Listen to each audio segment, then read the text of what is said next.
सियासी अफरा तफरी और बेयकीनी, स्टॉक मार्केट पर मनफी असरात। जबरदस्त तेजी का तसलसल रखने वाली स्टॉक मार्केट गिरावट का शिकार। सरमायाकारी के मैदान में झिझक, ताजिरों का एतमाद बहाल कैसे होगा?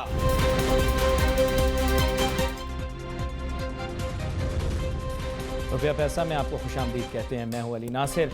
आज जिस मौजू के ऊपर हम बात करेंगे वो है पाकिस्तान की मईशत और उसका ताल्लुक जोड़ेंगे पाकिस्तान की स्टॉक मार्केट के साथ। कोशिश करेंगे ये जानने की कि जनाब पाकिस्तान का माशी मुस्तकबिल कैसा है, पाकिस्तान की इकोनॉमिक सिचुएशन क्या इम्प्रूव होती दिखाई दे रही है या आगे आने वाले दिनों के अंदर जो ये पॉलिटिकल इंस्टेबिलिटी है इसकी वजह से पाकिस्तान की इकोनॉमिक ग्रोथ जो है वो इम्पैक्ट होगी। हमारे साथ बहुत ही अहम मेहमान आज शामिल गुफ्तगू होंगे।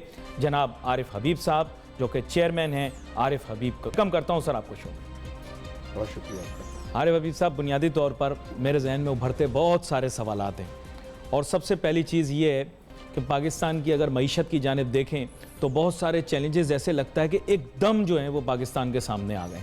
इसमें सबसे पहला जो प्रॉब्लम है ट्रेड डेफिसिट की वजह से, बैलेंस ऑफ पेमेंट की वजह से डॉलर की कदर में बड़ी तेज़ी से इजाफा हुआ है। मैं चाहूँगा इसके ऊपर आप अपना परसेप्शन बताएं कि आपको क्या लगता है कि पाकिस्तान इस चैलेंज को कैसे फेस करेगा। जी अली साहब, सबसे पहले तो आपका शुक्रिया और मेरी अब तक चैनल के लिए नए ख्वाहिशात और आपके नाजरीन को मेरी तरफ से सलाम। आई थिंक पाकिस्तान जो है वो ज़ाहिर एक इमर्जिंग इकनॉमी है और इमर्जिंग इकनॉमी में जो है वो मामला पोटेंशियल बहुत ज़्यादा होता है लेकिन इश्यूज़ भी जो है वो साथ साथ जो है वो रहते हैं। पाकिस्तान जो है वो बहुत अरसे के बाद जो है वो एक जो है अप टर्न पे नज़र आया था। आपने देखा कि पिछले कुछ सालों के अंदर जो है वो जीडीपी ग्रोथ में जो इंक्रीज़ होना और इस साल की जो एक्सपेक्टेशन है वो अल्हम्दुलिल्लाह मुझे लग रहा है कि 5.6% के करीब जो है वो जीडीपी ग्रोथ हम हासिल कर सकते हैं। इसके अंदर फिर हमारे यहाँ रीसेंट पीरियड के अंदर इन्फ्लेशन जो है वो बहुत ज़्यादा काबू में रहा। हमारे यहाँ जो है वो जो ओवरऑल जो एक्टिविटी है लोगों के इन्वेस्टर्स एक्टिविटी, हमारे यहाँ जो ये समझिए कि पावर शॉर्टेजेस का इशू था, हमारे यहाँ सिक्योरिटी का इशू था, वो इश्यूज़ जो है वो अब काफ़ी उसमें बेहतरी जो है वो नज़र आती है। इस प्रोसेस के अंदर जो सबसे बड़ा जो मसला हमें या चैलेंज जो हमें दरपेश रहा है वो हमारा करंट अकाउंट डेफिसिट है और करंट अकाउंट डेफिसिट जो है वो इसलिए ज़्यादा हमें दरपेश है कि हमारा जो है वो ट्रेड डेफिसिट जो है वो बहुत ज़्यादा बढ़ गया। मतलब ये कि इंपोर्ट्स तेज़ी से जो है वो बढ़ती रही बट अनफॉर्चुनेटली एक्सपोर्ट में जो है वो इजाफा नहीं हुआ बल्कि वो उसमें हमने डिक्लाइन देखा। फिर ये है कि हमने ये देखा कि जो इंटरनेशनली और ख़ास तौर पे जो मिडल ईस्ट में जिस किस्म की डेवलपमेंट्स हो रही हैं, ऑयल प्राइस का गिरना, उसकी वजह से जो हर साल हमारे यहाँ 10-12%, 15% का जो है रेमिटेंसेस में ग्रोथ होता था वो ग्रोथ कम होके 1-2% जो है वो रह गया। तो हम अगर एज ए होल और फिर ये देखें हमने कि हमारा जो FBR रेवेन्यू जो है वो उसमें खातिर खा इजाफा हुआ हम, लेकिन पिछले साल जो है वो हमारा बजट डेफिसिट जो है वो बजट से कुछ ज़्यादा हुआ क्योंकि पिछले सालों में तो जो है वो ये कोशिश की गई थी कि उसको जो है वो कम किया जाए। इसके लिए गवर्नमेंट ने बहुत सारे टैक्सेस भी जो है वो लगाए। इसके बावजूद जो पिछला साल था उसमें जो है वो हमारा जो है वो बजट डेफिसिट का जो है वो या फिस्कल डेफिसिट जो है वो ज़्यादा रहा। तो हमारे इस वक्त दो बड़े मसले जो एक करंट अकाउंट डेफिसिट और एक हमारा बजट डेफिसिट, ये बहुत बड़े चैलेंजेस पाकिस्तान को जो है वो दरपेश हैं। हालांकि हमारा रेवेन्यू जो है वो बेहतर होना, इन्वेस्टमेंट जो है वो में बेहतरी आना, पावर शॉर्टेजेस का जो है वो रिजोल्यूशन नज़र आना, ये सब चीज़ें होते हैं। लेकिन एज ए होल मैं समझता हूँ कि पाकिस्तान का जो पोटेंशियल और पाकिस्तान के जो इकोनॉमिक मसाइल हैं उसका हल अगर कोई एक हल मुझसे पूछे तो मैं ये कहूँगा कि आपकी जीडीपी ग्रोथ जो है सस्टेनेबल लेवल पे 6% प्लस होनी चाहिए। आइडियली तो 7 to 8% होनी चाहिए। लेकिन ये जो सारी चीज़ें आपने बताई जिसमें ऑब्वियसली कुछ चैलेंजेस बताए आपने और कुछ पाकिस्तान ने जो अचीव करना है, लेकिन प्रॉब्लम ये है कि are we geared up for it? क्योंकि ये अगर आपने बोला कि जीडीपी तो ये तो ऐसे चला जाएगा कि ये पर्चा जो है ना इस हुकूमत ने देना है, ना इंटरिम गवर्नमेंट ने देना है, ना आने वाले ने देना है, तो कहते हैं कि it will be an orphan this GDP growth rate is going to be an orphan, क्योंकि इसकी ओनरशिप कोई नहीं लेगा। आई थिंक उसकी ओनरशिप जो है वो पाकिस्तान के लोग लेंगे। और मैं इस चीज़ में नहीं बिलीव करता कि ये पार्टी वो पार्टी फ़लाँ पार्टी। पार्टीज़ तो जो है वो मतलब एक पीरियड के लिए वो कैप्टन है, कैप्टन ऑफ द मैच हैं।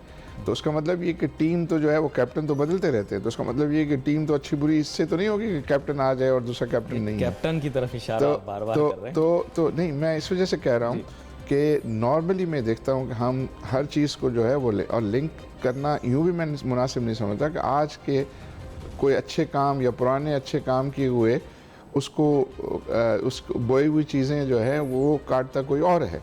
तो हम सारी की सारी चीज़ें तो नहीं सबको जो है क्रेडिट देंगे। मैं समझता हूँ जो सक्सेसिव गवर्नमेंट्स होती हैं उनकी जो स्ट्रेंथ और उनकी वीकनेस हैं वो जो है वो मैटर करती हैं। तो मैं जो कहना चाह रहा हूँ वो ये है कि ओवरऑल जो है अगर मुल्क के अंदर देखना, हमारे जब ये मसाइल हम गिनते थे तो 3 बड़े मसले हम गिनते थे। हम बड़ा मसला गिनते थे कि एनर्जी शॉर्टेज, सिक्योरिटी का इशू, लॉ एंड ऑर्डर, और तीसरा हम कहते थे कि फिस्कल डेफिसिट। जी, अब उसके अंदर जो है वो हमें देखना होगा कि क्या क्या जो है वो बेहतरी आई है और उसको कंसोलिडेट करना है। उनमें अगर कुछ बेहतरी आई है तो उसको कंसोलिडेट करके उसको बेहतर जो है वो इम्प्रूव करना है। सुपरफिशियली तो ये बात एक सही है कि एनर्जी सिचुएशन पाकिस्तान की बेहतर हुई, मतलब ये बात है, माननी पड़ेगी। अब गवर्नमेंट की इसमें कारस्तानी है नहीं है, या जैसे आपने कहा कि people will take the ownership, so therefore the whole nation is somehow benefiting from this. Second जो चीज़ आपने कही सिक्योरिटी सिचुएशन, उसमें ज़ाहिर बात है हमारी डिफेंस फोर्सेस का बड़ा अहम किरदार रहा है, और यहाँ गवर्नमेंट के रोल को भी हमें कम नहीं करना चाहिए। गवर्नमेंट ने भी अपना किरदार अदा किया। तो ये 2 पॉइंट तो हो गए। फिस्कल डेफिसिट कंट्रोल में है? नहीं, फिस्कल डेफिसिट जो है जहाँ से वो शुरू हुआ था वो शुरू भी जो है वो उस वक्त की जो पेमेंट्स थी एनर्जी की, आउटस्टैंडिंग पेमेंट करके उस साल को जो है वो बहुत ज़्यादा डेफिसिट 8% की जो हम बात करते थे, तो उसमें ज़ाहिर है वो जो पेएबल्स थे पावर सेक्टर को उसको दे के वो बजट डेफिसिट में जो है उसको डाल दिया गया था। उसके बाद उसमें इम्प्रूवमेंट आई, लेकिन पिछले साल जो है वो फिर गवर्नमेंट ने जो है वो लूज़ किया और वो रेट जो है वो हमारा कोई दोबारा 5.8 के करीब जो है वो चला गया, जो पहले 5 के नीचे। चले, यहाँ मैं एक एलाइड क्वेश्चन आपसे पूछता हूँ। बुनियादी प्रॉब्लम क्या है कि क्या आपको लगता है गवर्नमेंट की टैक्सेशन पॉलिसी अच्छी है, और ये जो ऑब्जेक्टिव लेकर चले थे कि ये लोगों को टैक्स नेट में लेकर आएंगे, उसको ब्रॉडन करेंगे और ब्लैक या अनडॉक्यूमेंटेड इकोनॉमी को डॉक्यूमेंटेड बनाएंगे, वो ऑब्जेक्टिव्स आम तासुर ये अचीव नहीं हुआ? नहीं, बिल्कुल। और वो जो उनका प्रॉमिस भी था, क्योंकि जो PMLN के मियां नवाज शरीफ साहब जो हैं उनका ये वादा था कि मैं टैक्सेशन रेट को कम करूँगा। कॉर्पोरेट टैक्स रेट उन्होंने हर साल में 1% कम किया, लेकिन उसको सरकमवेंट किया कि उन्होंने फिर सुपर टैक्स लगा दिया, दूसरे टैक्सेस जो है डिविडेंड टैक्स बढ़ा दिया, कैपिटल गेन टैक्स जो है वो बढ़ा दिया, बोनस टैक्स लगा दिया। ये सारे ऐसे चीज़ें हैं कि उन्होंने उसको सरकमवेंट किया और वो वादा उन्होंने वफा नहीं किया। एसेंस है वो खो दी। हाँ, वो एसेंस खो दी और वो एक्चुअली वादा जो है वो वफा नहीं हुआ इनफैक्ट। और वो मैं नहीं समझता कि वो पॉलिसी जो है वो ठीक थी, क्योंकि एक तरीका ये है, और ये हमेशा कहा जाता है, ये पॉलिटिशियंस भी, लीडरान भी सब कहते हैं, बिजनेसमैन भी कहते हैं कि रेवेन्यू बढ़ाने का जो है वो एक तरीका ये समझा जाता है कि हम टैक्स रेट बढ़ा दें, दूसरा समझा जाता है कि हम साइज़ ऑफ इकोनॉमी को बड़ा करें। तो अब इस पर कंसेंसस है नेशनली इंटरनेशनली कि साइज़ को बड़ा करने का जो है तरीक़ेकार वो सही है। आपको अगर रेवेन्यू के ग्रोथ आप लाएंगे, बिजनेसेस को अलाउ करेंगे, आप अगर जो लोग टैक्स पे कर रहे हैं उन्हीं पर ज़्यादा टैक्स जो है वो लगा देंगे, तो जाहिर है फिर आप जो मीडियम टू लॉन्ग टर्म में जो है वो आपके ऑब्जेक्टिव्स जो है अचीव नहीं, 1-8 साल की बैलेंस शीट तो आपकी अच्छी नज़र आएगी। आपके ख्याल से गरीब मुल्क जो अभी डेवलपिंग या मैं सेमी डेवलप्ड स्टेज के ऊपर कहीं कहीं है, उसकी इतनी ज़्यादा कॉर्पोरेट टैक्स रेट की जो सतह होना, do you think it's rational? जी बिल्कुल, इस पर कोई यानी इस पर इत्तेफाक है कि ये रेट जो है वो कम होने चाहिए, लेकिन उसकी इम्प्लीमेंटेशन इसलिए नहीं होती, जिसकी तरफ आपने भी इशारा किया कि उन्होंने आपका जो नेट है उसको वाइडन नहीं कर सके, तो उसकी वजह से जो है वो अपने बैलेंस शीट को जो है वो ठीक करने के लिए जो लोग टैक्स दे रहे हैं उन्हीं पर मज़ीद टैक्स लिए, तो फिर उनके पास सरप्लस नहीं बचता री इन्वेस्टमेंट के लिए। और री इन्वेस्टमेंट आपको पता है, अगर आप ग्रोथ अच्छी चाहते हैं तो री इन्वेस्टमेंट जो है वो बहुत ही ज़्यादा ज़रूरी है। उससे एक्सपेंशन होती है, बेहतरी भी आती है, रोज़गार मिलता है, उसको गवर्नमेंट के रेवेन्यूज़ जो है वो मिलते हैं, तो साइज़ को बढ़ाना, अगर हम कभी कोई मुझसे पूछे कि भाई पाकिस्तान अपने इन मुआशी मसाइल से कैसे निकलेगा, तो मुझे तो एक ही सूरत नज़र आती है कि जब तक वो अपना GDP ग्रोथ रेट जो है 7-8% अगले 5-10 साल तक नहीं अचीव करेगा, उसका इस प्रॉब्लम से निकलना जो है वो नामुमकिन है। बहुत मुश्किल हो जाएगा। अब बात यही है कि इसको आगे लेकर चलेंगे गुफ्तगू को। आरिफ हबीब, बुनियादी तौर पर बहुत सारी चीज़ें आपने हाईलाइट की हैं, लेकिन अहम चीज़ ये है कि GDP ग्रोथ रेट बहुत हाई रखना पड़ेगा और सस्टेनेबल रखना पड़ेगा। यहाँ पर लेते हैं एक छोटा सा ब्रेक। ब्रेक के बाद वापस आते हैं, अपने गुफ्तगू को जारी रखते हैं।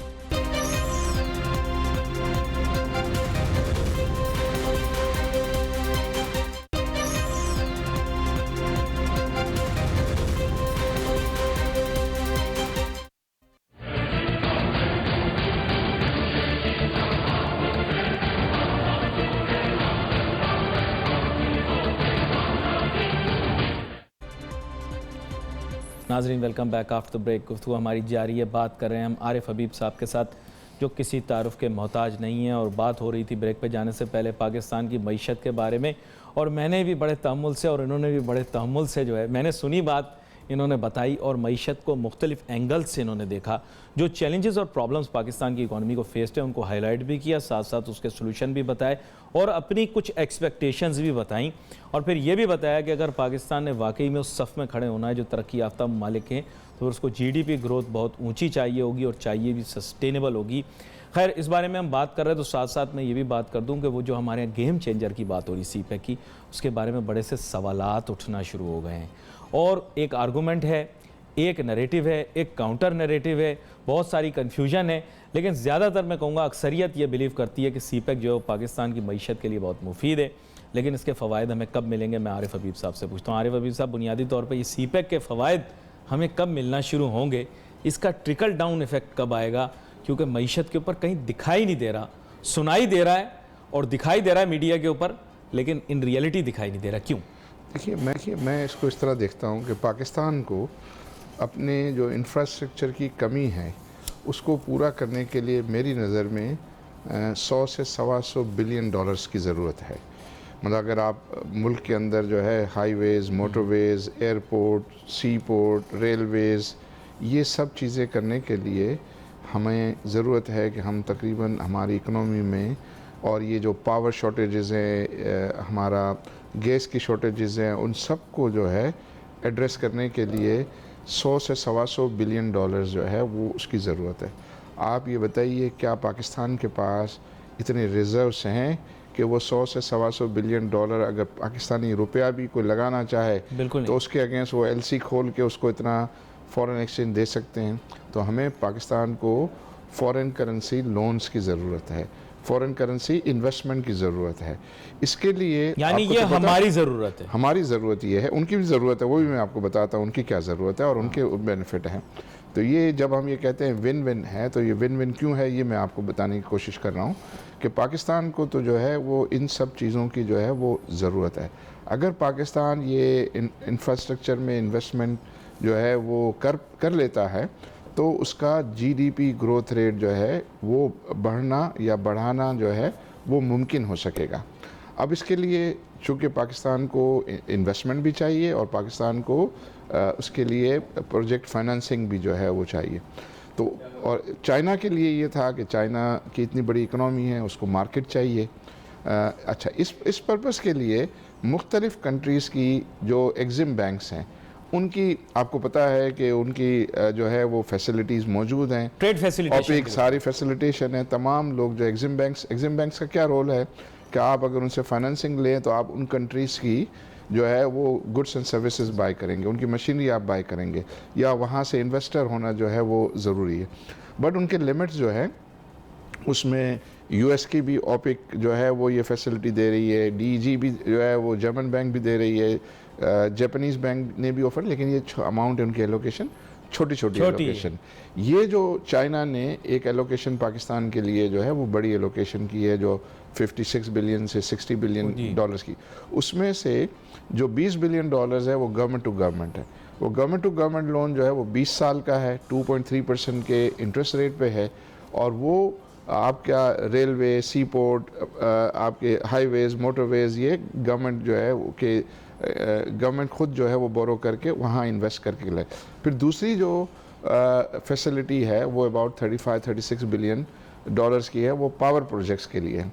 और पावर प्रोजेक्ट्स आपको पता है आईपीपीज जो है, और आईपीपीज की जो फाइनेंशियल कॉस्ट है और उसका रीपेमेंट है वो पास थ्रू है, मींस वो पावर परचेजर जो है वो अपने ऊपर जो है वो टेक ऑन करता है, बेयर करेगा, और ये over a period of time जो है उसकी रीपेमेंट होगी। तो मैं समझता हूँ कि ये एक बहुत ही आइडियल अरेंजमेंट है कि जो पाकिस्तान और चाइना के दरमियान जो है पॉइंट टेकन। लेकिन यहाँ पर एक चीज़ मेरे जहन में, देखें, ये आपको पता होगा कि प्रेसिडेंट जी ने आना था 2014 में, आना अगस्त में था, कोई मामला हो गया, पता नहीं वो आ नहीं सके, पता नहीं कुछ सियासी मैंने सुना था धरना वरना हो गया।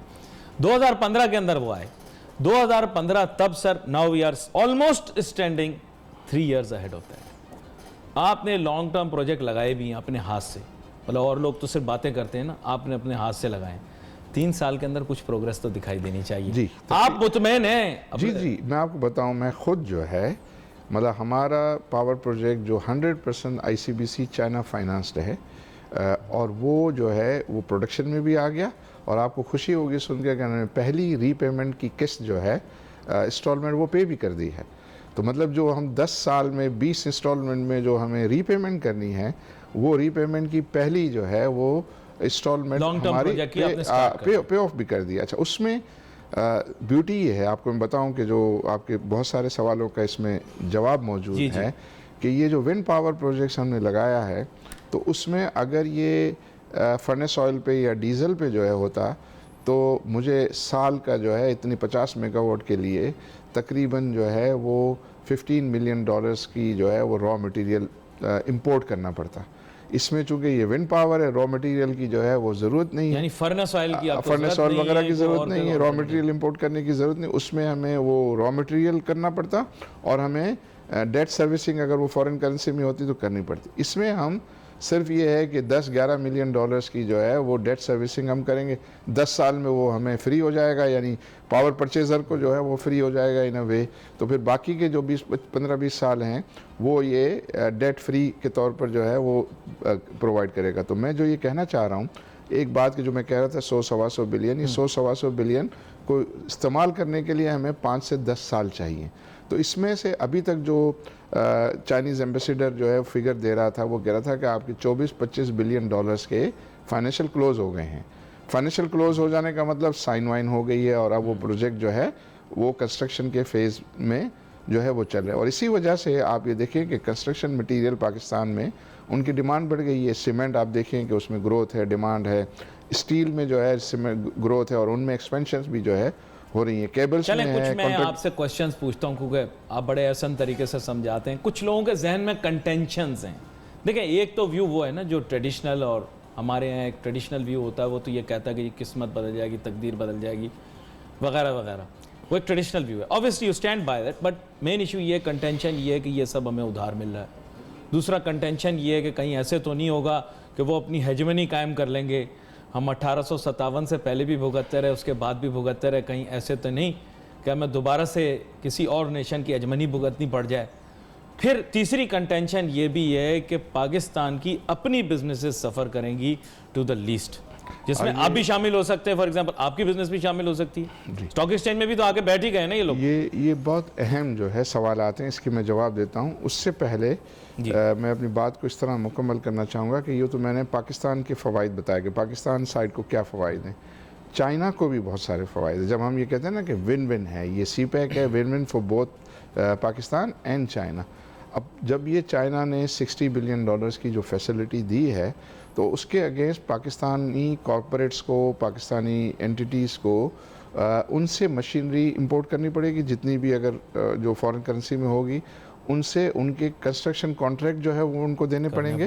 तो उनको $60 बिलियन की जो इंटरेस्ट भी मिलेगा, और $60 बिलियन का बिजनेस भी जो है वो उनको मिलेगा। तो बेशक हम कहीं और से भी जो है वो मंगवाते, लेकिन उसकी वजह से एक फ़ायदा ये हुआ कि हम दूसरे भी जो यानी इसका एक बहुत बड़ा बेनिफिट जो है वो चाइना की तरफ जाता है। I'll ask you to hold that thought। जी, मैं आपके जवाब जो है उसका सा जो है वो ब्रेक के बाद सुनूंगा, क्योंकि यहाँ पर मुझे लेनी है एक छोटी सी break. Let's take a short break.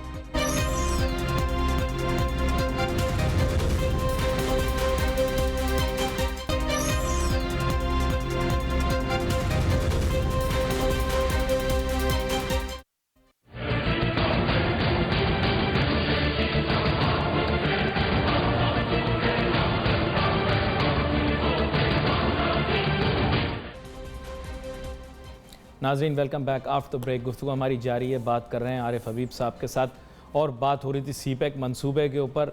Break के दौरान एक बड़ी जज्बाती बात हो गई और वो ये हुई कि आरिफ हबीब साहब ने एक चंद अल्फाज इस्तेमाल किए। उन्होंने कहा पाकिस्तान दरअसल अपनी सही से मार्केटिंग नहीं कर पा रहा। मेरे ख्याल ये अल्फाज उन्हीं की ज़ुबानी सुनते हैं कि बुनियादी तौर पे मसला क्या है। आरिफ हबीब साहब, बुनियादी तौर पे सारी दुनिया की इन्वेस्टमेंट जो है हमारे रीजन में आ रही है, इंडिया में आ रही है, बांग्लादेश में आ रही है, Laos, Cambodia, Vietnam, you name it, सब लोग हमारे रीजन के अंदर इन्वेस्ट कर रहे हैं। पाकिस्तान में इन्वेस्टमेंट चाइना से आ रही है, जो आपने मैजिक नंबर बताया $125 के नज़दीक, लेकिन पास इतनी नहीं। हाँ, लेकिन बाकी नहीं आ रही, क्यों? देखिए, एक तो पहले पाकिस्तान जो है वो फाइट अगेंस्ट टेररिज्म का विक्टिम था और उसकी वजह से सिक्योरिटी के प्रॉब्लम थे जो हम पहले डिस्कस किए। तो उसकी वजह से जहां लोग अपनी जानों को महफूज नहीं समझते, फिर ज़ाहिर है वहाँ पैसा नहीं लगाते। लेकिन rate of return in Pakistan have been excellent. तो मुख्तलिफ़ कंपनीज़ ने, जो चाहे वो मल्टीनेशनल कंपनीज़ हो, लोकल कंपनीज़ हो, उनकी ग्रोथ जो है वो अच्छी रही है।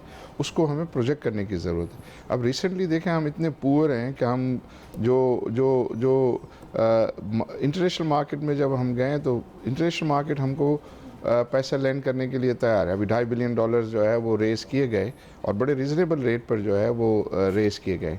तो ज़रूरत इस बात की है कि हम अपने आप को अच्छी तरीके से जो है वो प्रोजेक्ट करें, जो हमारे पॉजिटिव्स हैं उनको उजागर करें।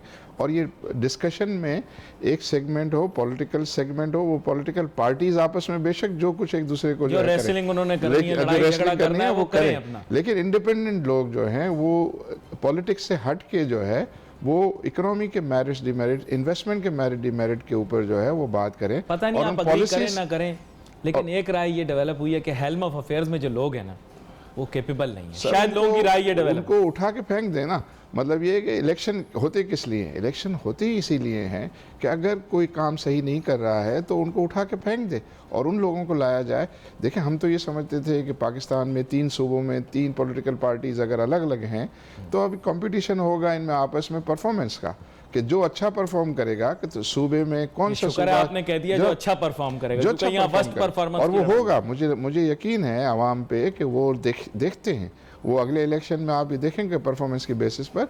अनफॉर्चुनेटली हमारे यहाँ बरादरी की बेसिस पर जो है वो भी इलेक्शन होते हैं। लेकिन मुझे लग रहा है कि आहिस्ता आहिस्ता अगर ये प्रोसेस चलता रहा रूल्स ऑफ द गेम के मुताबिक, तो ये प्रोसेस के ज़रिए एक दिन हम ये देखेंगे कि पाकिस्तान में परफॉर्मेंस की बेसिस पर ही हुकूमतें आएंगी और हुकूमतें जाएंगी। और ये चीज़ अगर हम अचीव करें, फिर अगर रीजन में हम देखें ये डेवलपिंग कंट्रीज़ में जहाँ जमहूरियत फ़रोग पा रही है, उसमें पाकिस्तान एक मुल्क है जिसको कि मतलब, और आप अगर मुस्लिम वर्ल्ड में देखें तो बहुत ही गिनती की जो है वो जमहूरियतें हैं जिसमें पाकिस्तान एक है। और पाकिस्तान कोई मामूली फोर्स नहीं है, एक न्यूक्लियर पावर है, डेमोक्रेसी है, इतनी बड़ी आबादी है और यंग आबादी है। तो ये सारे पॉजिटिव। मेरी ख्वाहिश ज़रूर है कि मैं आपके साथ जो है ना, ये क्योंकि आपका फलसफा बड़ा मजबूत है इस पे, लेकिन मेरा दिल पता नहीं क्यों बड़ा बेताब है सरमायाकारों की तरह जो प्रोग्राम देख रहे हैं कि आपसे स्टॉक के सवाल मैं ज़रूर कर लूँ, कहीं ऐसे ना हो तिश्नगी रह जाए। बुनियादी तौर पर सर बड़े मसले मसाइल हैं। स्टॉक वाले पहले तो इस वजह से परेशान है, स्टॉक मार्केट मुसलसल गिरती जा रही है, इसका क्या हल है, क्या परेशानी है? वॉल्यूम देखें तो वो कहते हैं ना, तौलिया निचोड़े अंदर से निकल कुछ नहीं रहा, ना वॉल्यूम आ रहा है ना मार्केट चल रही, क्या प्रॉब्लम है? जी, आई थिंक ये प्रॉब्लम जो है ये शुरू हुआ था बजट से, और बजट के अंदर जो टैक्सेस और बढ़ा दिए गए पिछले 2-3 साल से जो है वो टैक्सेस की भरमार थी ऑन स्टॉक एक्सचेंज पे। वो अच्छा परफॉर्म कर रहा था। तो हमारे यहाँ नॉर्मली ये एक माइंडसेट है हुकूमत का, पॉलिसी मेकर का, कि जो अच्छा परफॉर्म करे उसको और ज़्यादा हिट करो, बल्कि उसको इनाम देने की जगह उसको पनिश करो क्या उन्होंने अच्छा परफॉर्म किया। तो वो बजट में ज़ाहिर है उन्होंने टैक्स जो है वो डिविडेंड टैक्स बढ़ा दिया, कैपिटल गेन टैक्स बढ़ा दिया, बोनस का टैक्स पहले ही जो है वो लगा हुआ था, और फिर जो सारे इर्रेशनल है। तो उससे शुरू हुआ नेगेटिविटी। फिर उसके बाद MSCI में बहुत ज़्यादा ये कहा गया कि हाइप क्रिएट की गई कि पता नहीं वो पैसा इनफ्लो आएगा, वो इनफ्लो आने की जगह पे आउटफ्लो हो गया। तो वो दूसरा हो गया। तीसरा जो है ज़ाहिर है ये इशू जो पॉलिटिकल इशूज़ है, पॉलिटिकल इशूज़ को बहुत ज़्यादा जो, हालांकि उसमें एक अच्छी बात भी हाइप क्रिएट इसमें भी थी कि पता नहीं वो ऐसा हुआ कि भाई ये एक आदमी की वजह से जो है वो पता नहीं क्या हो जाएगा। लेकिन ये पाकिस्तान में ये अच्छी बात थी कि ये सिलसिला सुप्रीम कोर्ट का जो है वो ऑर्डर आया, उसके बाद फौरन ही जो है गुलिस्तान पार्टी उजड़ा के- तो नहीं, ये तो हाँ, बोल रहे थे पार्टी उजड़ के- जाएगा, ये हो पार्टी जाएगा। के दूसरे जो है मेंबर आए और उन्होंने टेक ओवर कर लिया, विच जो अप्रिशिएट कर। लेकिन सम हाउ ये इस किस्म की इम्प्रेशन जो है वो क्रिएट किया जा रहा है कि मुख्तलिफ इदारों के अंदर जो है कोहेजन नहीं है, इनमें कोऑर्डिनेशन नहीं है, और उसकी वजह से लोगों में जो है वो बेयकीनी का फुकदान हो सर रहा है। मेरी आपसे गुजारिश है कि सीजीटी जो है ना ये दोबारा से रीनिगोशिएट करवाएं। नहीं, एसेंस और प्राइम मिनिस्टर को हमने प्रेजेंटेशन की और उन्होंने प्रॉमिस भी किया इन सब चीज़ों के लिए कि वो स्टॉक एक्सचेंज के जो प्रपोजल्स हैं उस पर कोई पॉजिटिव डिसीजन जो है वो लिए जाएंगे। अभी एससीसीपी के साथ, एससीसीपी चेयरमैन के साथ जो है अभी जो मीटिंग हुई थी वो बहुत बड़ी फ्रूटफुल हुई थी और उसके अंदर बड़े पॉजिटिव डेवलपमेंट्स हो रही हैं। ऑलरेडी उन्होंने ये जो स्टॉक एक्सचेंज के शेयर है उसकी फॉरेन इन्वेस्टर बाय कर सके उसका बस नोटिफिकेशन मेरी आ गया। ख्वाहिश तो ये थी आपसे गुफ्तगू जारी रहती, तिश्नगी रह जाएगी। बहुत सारे सवालात मैंने आपसे पूछने थे मार्केट के मुतालिक, और लेकिन अब वो दिल में एक बात रह जाएगी। आपको आने वाले दिनों के अंदर जरूर आना पड़ेगा। आपका बहुत शुक्रिया आरिफ हबीब साहब, आप शो पर आए। We will await your questions on Facebook. यहाँ पर अली नासिर को हमारी टीम को इजाजत दीजिए। अल्लाह हाफिज़।